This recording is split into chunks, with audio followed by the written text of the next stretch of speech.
We're on the southern shore of Lough Neagh, near Lurgan, and let's take a look at the old roads that used to exist in the Ardmore, Derrytrasna area. So we'll start off here at the southern shore of Lough Neagh. There's the modern satellite view. There's the Lough Shore, there's Ardmore Road. And if we compare this to the Ordinance Survey map, there's the Ordinance Survey map. And this is a handy little tool here that lets you jump around between different views of the old Ordnance Survey maps from 1832. You can go back as far as you want, as far as the Ordnance Survey goes with this tool. But if you go back in time, you'd expect the modern road network to be more comprehensive than the old road network. And for this region, it really depends how far back in time you go. So let's look at the old map here. If we peel this back, well, there's the old map from 1832 to 1840, I think it was. There's the old shoreline of Lough Neagh, and the purple line here is the superimposed representation of the modern shoreline. Because you may know Lough Neagh was lowered twice. It used to be a lot higher than it was, so the shoreline used to be closer to where Ardmore Road is now. In fact, it used to be exactly where Ardmore Road is now. So back to this 1832 map, Ardmore Road as we know it doesn't exist yet. So Derrytrasna Lane goes up to the shore and then stops. And then Ardmore Road, currently there's a bend in the road here. There's Emerson's Corner here, and then there's the other bend in the road. That is where the road used to end. That used to run right into the loch. And if you look at the modern satellite view, you can see here this line of trees. See that line of trees? That traces the outline of the old shoreline. So the soil here is different from the soil here. The soil here used to be, it was always on dry land, whereas this soil here is reclaimed land. So the grass ends up looking different because of it. And then and then the road network isn't as comprehensive as it is now. So there's most of the rampers don't exist yet. So there is, let's see, if I can remember the names of all the rampers. I think this is Burns Ramper, and I think this might be Pier Ramper. Yeah, that would be Pier Ramper because it's just before the bend in the main road. So the main Trasna Road exists. Then you got Pier Ramper, and then I think this is Skelton's Ramper, isn't it? And then you got a wee road connecting between them here, set back from where Ardmore Road is now. And then if we work our way south, Bailiff's Lane doesn't exist yet. But there's another road here. This is not Bailiff's Lane, this is a different road that doesn't exist anymore.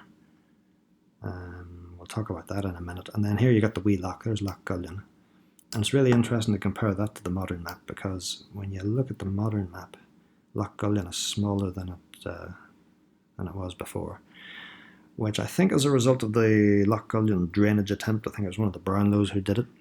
He built this canal to drain Loch Gullion into the Bann, set up a windmill, and he set up a steam-powered pump to pump all the water out.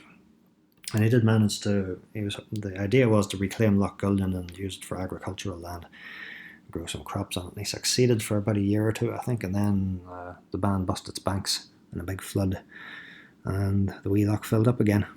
And it's been refilled ever since, but I don't think it ever got back to its original state. And when you look at the satellite view of the wee loch, it's quite interesting. Look at you can see the discoloration here. Do you see you've got a bit that protrudes here in the northwest side of northwest corner of the wee loch. You got this big protrusion here that doesn't exist anymore, and you can still see the remains of that, where the vegetation changes color here. So green turns to brown, and apparently this is very marshy ground here. You can sink into it, I'm told. So I don't know if you can do much with it. It just seems to be growing wild. So that's the wee loch. And Yeah, so not a whole lot. So Bailiff's Lane doesn't exist yet. Most of the rampers as we know it don't exist yet. So let's jump forward a bit. Let's change the... Let's go to 1846 to 1862 Ordnance Survey. Let's compare that.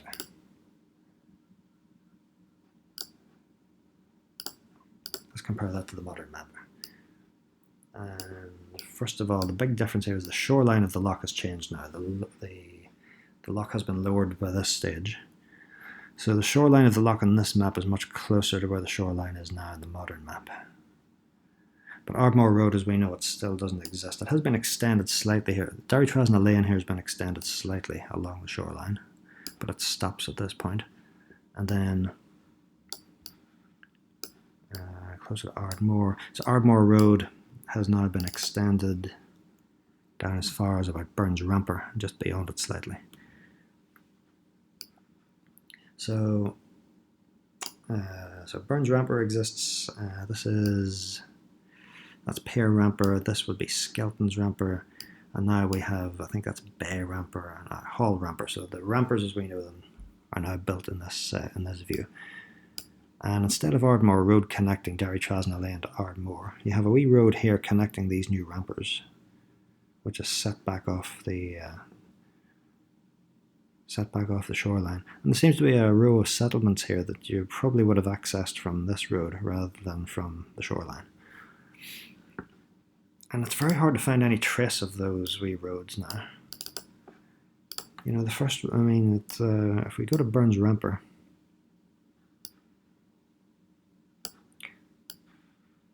I've got the right rampers here. Okay, which one is this? This is Burns Ramper here, okay.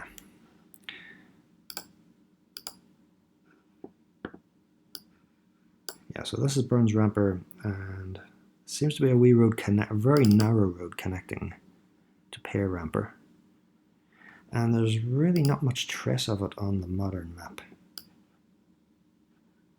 So it would have been roughly around here, and I don't really see any sign of it. I see some features lined up along in the fields here. I see some shucks and some hedges lined up. But it doesn't really leave much of a visible trace of any road. So this is roughly where that road would have gone, across the fields here.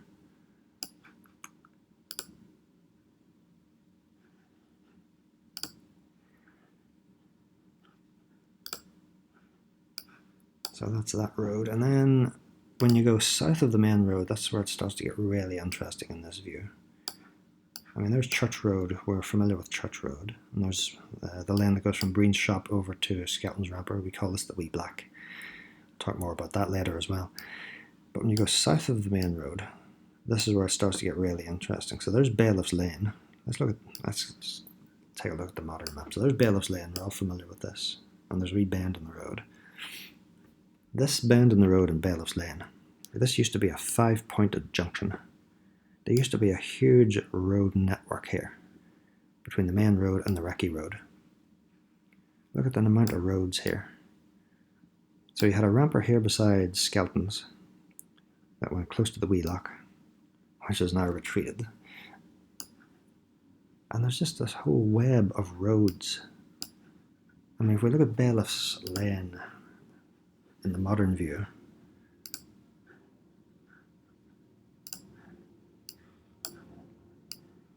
there's Bailiff's Lane, and there's so the only trace of those old roads are just these linear features in the fields, these shucks and hedges.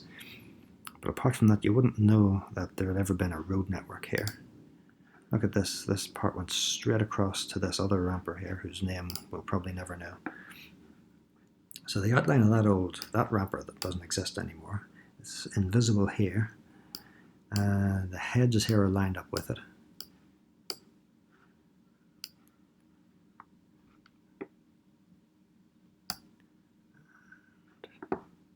Hawkins. That's Hawkins, isn't it? So yeah, so where that gate is, that used to be a ramper that went straight down to the Recce Road. That's the only trace left of it.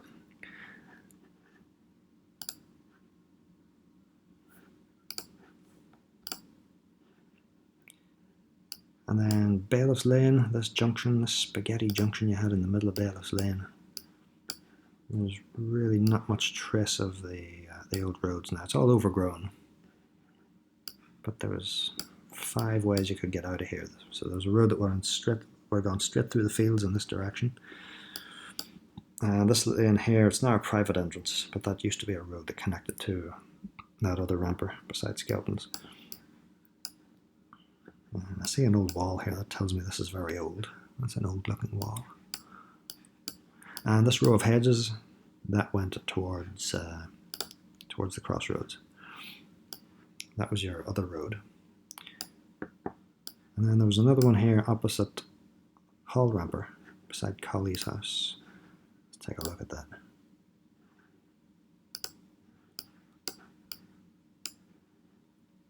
So there is Hall Ramper, and where was the other ramper? Nearly exactly opposite Hall Ramper.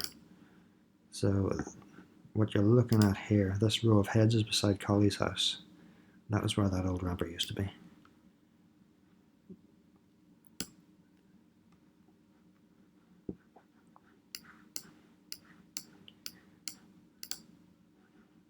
So there it is, there's your old ramper. It would have been roughly about here, probably on this side of the shock. Colley needs to finish that fence. So yeah, there's where your old ramper used to be. And there's tons more of them as well, the more you explore these old maps. So this was obviously from the time when turf was being dug out of these fields, out of these bogs. And it looks like this road went all the way through here to down towards the crossroads. I don't know if there's much left of it now. It would have been roughly where this row of hedges is. So I don't know if there's a laneway there now. Roughly about here. Yeah, that's where that road would have come out. Somewhere about here.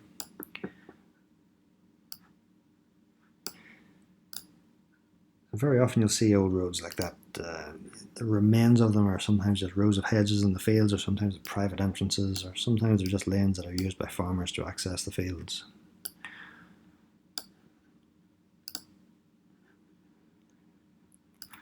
And then if we make our way to the east of Lochgulden, there's around by the High Moss, Derrytrasna. Yeah, there's Derrytrasna. So there's Derrytrasna Lane, I think it's called. It's listed here on the Ordinance Survey map as if it's a right-of-way. I don't know if it is or not. But this is something people used to use as a shortcut for getting through the fields here. And there's still a bit of a trace of it still. If you go down Derrytrasna Lane, the Google streetcar didn't get very far down here, but okay, this is as far as the Google streetcar got down Derrytrasna Lane, but there's your old lane here. So I think you can still get through here on foot. And it comes out, about here. There it is. So I don't know if that's still a public right-of-way or not, but it's certainly not accessible by car, but you can get a tractor up it. So if you ever see farmers getting their tractors through the fields, you wonder how they got there sometimes. I would imagine you could still probably get a tractor all the way up through here. So that's how the landscape has changed since then. So a lot of these old roads have obviously fallen out of use. There's not a whole lot of turf being dug out of there anymore, so there's no real need for them. Now, elsewhere on my YouTube channel, I talk about old railway lines, because old railway lines definitely leave their mark on the landscape, much more visible because of all the cuttings and the embankments and the tunnels and the bridges and viaducts and so on. A lot of it's still in place long after the railways were closed. I talk in my other videos about the possibility of reopening those lines. I don't think there's much case for reopening these roads here. They really would be roads to nowhere at this point. But here's one little thought experiment I wouldn't mind doing. So here's Church Road goes through the Breen's shop. Then there's this lane that you can't really get through in a car now. We call it the Wee Black.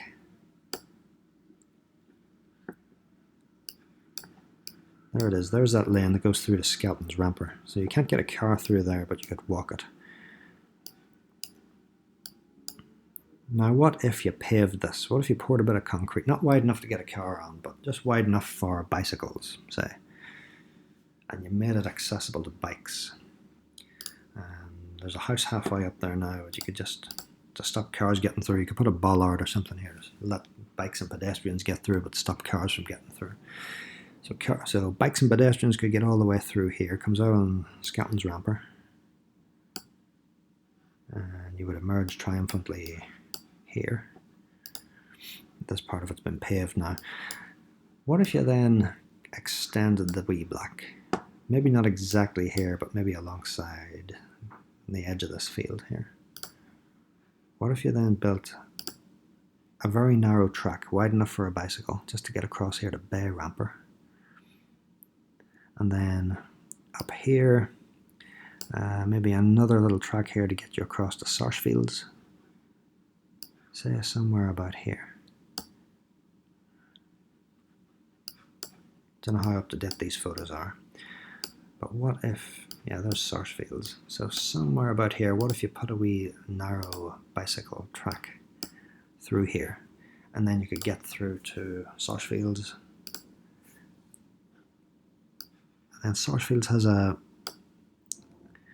always had a bit of a lane on the other side of their field.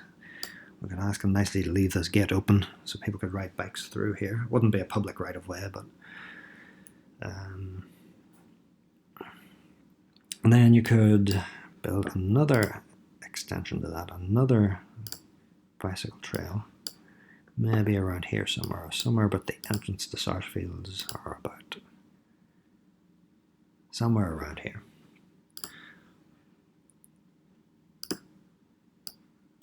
So build your lane across here, and then you could somehow access the back of St Mary's Primary School, the chapel, and then connect to Derrytrasna Lane at this point.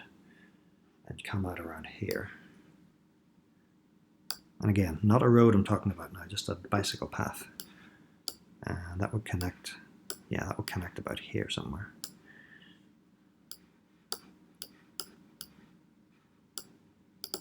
Say about here. Connect to Derrytrasna Lane about here. What would be the point of that? Well,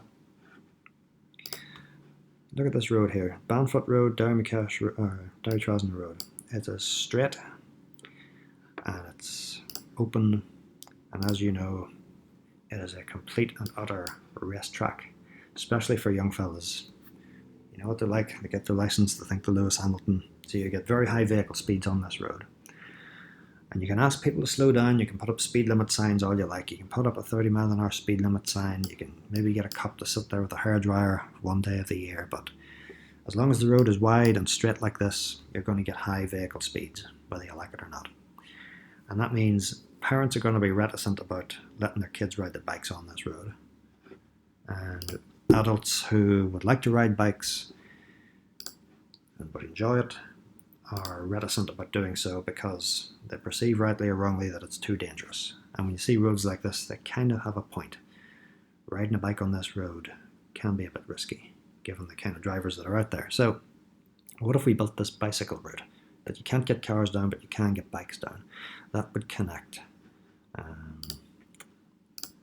say roughly here, back at the chapel, back at the school, maybe across this field.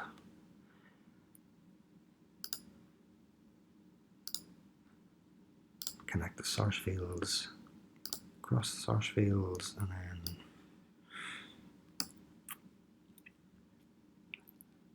a little bit of Bay Ramper, Skelton's Ramper, the Wee Black. So that's a route of 1 mile. 1 mile connecting all the main destinations people need to get to in this area. You've got this housing area here, where everybody lives. You've got the primary school, the chapel, Sarsfields, Breen's shop, all connected by a bicycle route. with very little traffic on it. No traffic on most of it. The only cars you would ever encounter here would be on the rampers. There's hardly any traffic on them. And traffic on the rampers is slow because the rampers are narrow, they're bumpy, people are forced to slow down. So you're never going to get high speeds on the rampers. So it's pretty safe to let your kids ride bikes on the rampers. And it's safe for adults to do so as well. So that connects Derrytrasna crossroads effectively with Breen's shop without encountering a whole lot of traffic. And then you got Church Road as well, connects all the way up to Ardmore. So you got a bicycle route over 2 miles long on pretty safe roads, either on roads where there's no traffic or very little traffic. So this would be a popular thing. This would greatly increase the number of people riding bikes in that and take a lot of cars off the road. You want to scoot down to Dan Breen's shop from the crossroads for newspaper or whatever, you could do so on the bicycle, and you could do so in safety. So it's fun to think about these things. And it's quite interesting to see how the modern road network compares to the old one. Another thing you could do here is if we just go up the road slightly, before we leave here, I want to look at the old road network near Church Road. Where are we here? A bit lost. Let me zoom out.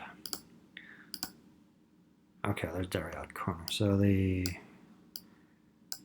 used to be look at this here. There used to be a whole network of roads here up as well, up around Ardmore.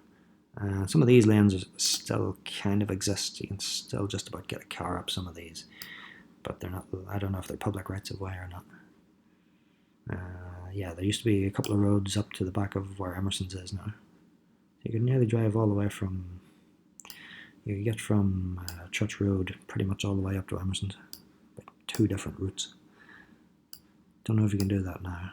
So these lanes are still listed on the Ordinance Survey map, but I don't know if they're public rights of way or not.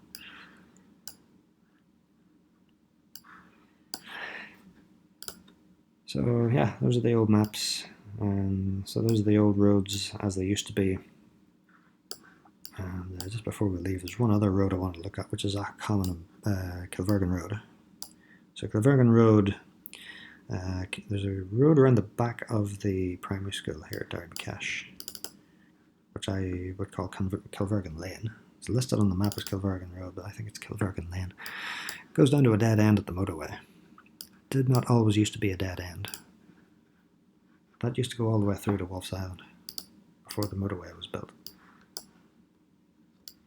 So let's look at it on the Ordnance Survey map.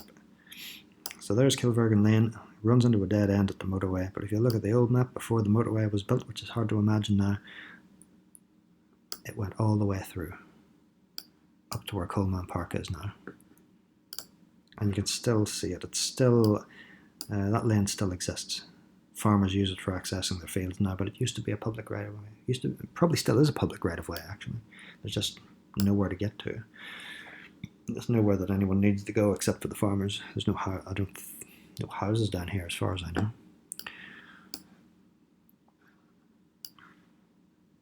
And you can still see the entrance to that lane, and it's still signposted as if it's a public right of way. There it is. It's got a 5-ton limit, and it's a dead end, and it's not maintained.